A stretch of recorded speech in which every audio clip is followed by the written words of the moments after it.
महाभारत की कथा में एक ऐसी स्त्री थी जिसे संपूर्ण पृथ्वी पर सबसे अद्वितीय माना गया। 5 पतियों की पत्नी द्रौपदी। पर क्या आपने कभी सोचा है आखिर द्रौपदी कैसे निभाती थी अपना पत्नी धर्म 5 पांडवों के साथ? क्या उनके बीच कोई नियम थे? क्या प्रेम में कोई सीमा तय की गई थी? और क्या होता था अगर कोई पांडव इन नियमों को तोड़ देता?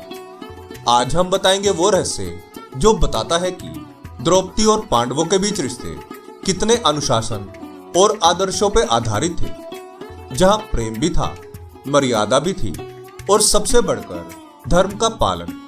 जानिए वो गुप्त नियम जो द्रौपदी और 5 पांडवों के जीवन का आधार बने, और वो कथा जिसने अर्जुन को दिलाया वनवास।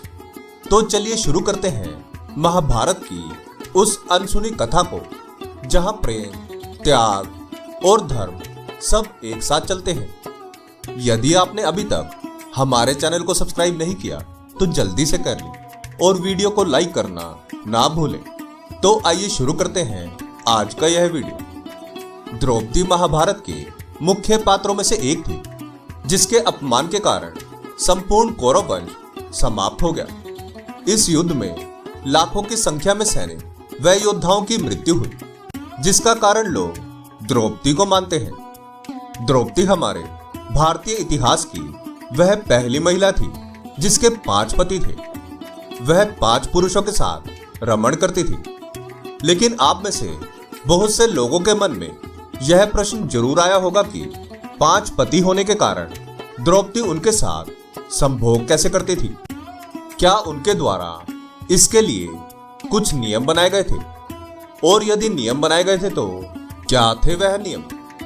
द्रौपदी 5 पतियों की पत्नी थी, इसलिए उन्होंने आपसी सहमति से नियम बनाए थे, जिसके अनुसार द्रौपदी और 5 पांडव भाई रहा करते थे।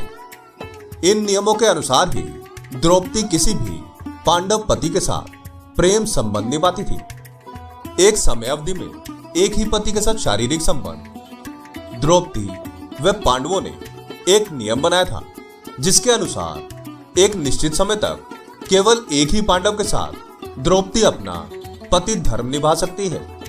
उस समय अवधि के मध्य द्रौपदी अन्य दूसरे पांडव के साथ शारीरिक संबंध नहीं बना सकती। पांडव पतियों के अलावा किसी अन्य पुरुष से संबंध का नियम। दूसरे नियम के अनुसार द्रौपदी केवल पांडवों के प्रति प्रेम संबंध रख सकती थी। किसी अन्य पुरुष के साथ ऐसा कोई संबंध नहीं रख सकती थी। वह केवल पांडवों के प्रति समर्पित थी। 2 पतियों के बीच तुलना नहीं कर सकती थी। द्रौपदी एक समय में केवल एक ही पति के साथ रह सकती थी। ऐसे में किसी अन्य पांडव के साथ बिताए हुए समय के अनुसार उनकी तुलना एक दूसरे से नहीं कर सकती थी। प्रेम संबंध के अनुभव को किसी के साथ साझा न करने का नियम। एक निश्चित समय अवधि के लिए द्रौपदी 5 पतियों के साथ रहती थी, लेकिन इस दौरान उसके अनुभव किसी भी पति के साथ कैसे भी रहे हो, उसे साझा ना करने का नियम बनाया गया था। द्रौपदी अपने प्रेम संबंध को किसी अन्य के सामने उजागर नहीं कर सकती थी।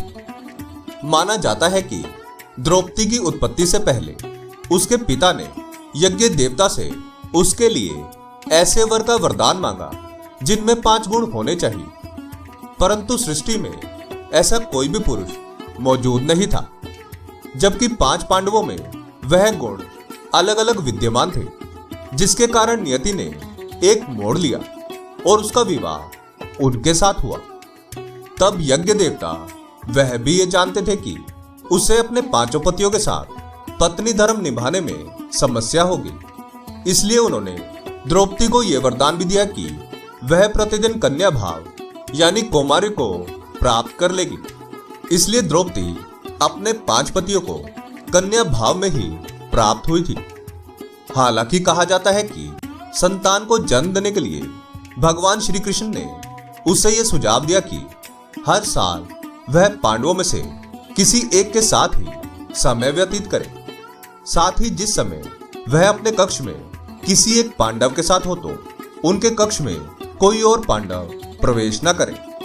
यदि कोई पांडव ऐसा गलती से भी कर लेता है तो उसे 1 वर्ष का देश निकाला भुगतना होगा। एक बार यह दंड अर्जुन को भुगतना भी पड़ा था। कहा जाता है कि एक समय द्रौपदी और युधिष्ठिर अपना समय व्यतीत कर रहे थे।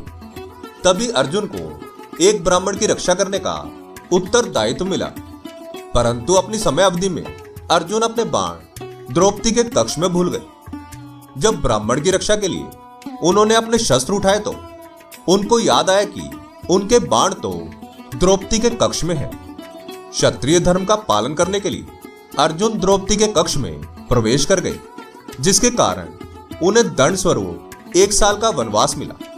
इसी 1 साल के वनवास के दौरान अर्जुन की मुलाकात उलूपी से हुई और वह अर्जुन पर मोहित हो गई।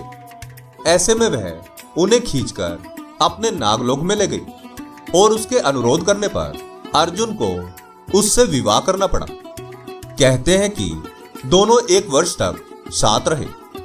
अर्जुन और नाग कन्या उलूपी के मिलन से अर्जुन को एक वीर पुत्र मिला, जिसका नाम इरावन रखा गया। द्रौपदी ने 1-1 वर्ष के अंतराल से 5 पांडव के 1-1 पुत्र को जन्म दिया था, लेकिन दुर्भाग्यवश इन 5 पुत्रों को अश्वत्थामा ने मार दिया था। इस तरह द्रौपदी 5 पांडवों के साथ अपने पति धर्म का पालन करती थी। आपके इसके बारे में क्या विचार है, हमें कमेंट में जरूर बताएं। आशा करते हैं कि हमारी प्रस्तुति आपको काफी पसंद आई होगी। आपसे अनुरोध है कि आप इस वीडियो को ज्यादा से ज्यादा लोगों तक पहुंचाने के लिए लाइक, शेयर और सब्सक्राइब करें। धन्यवाद।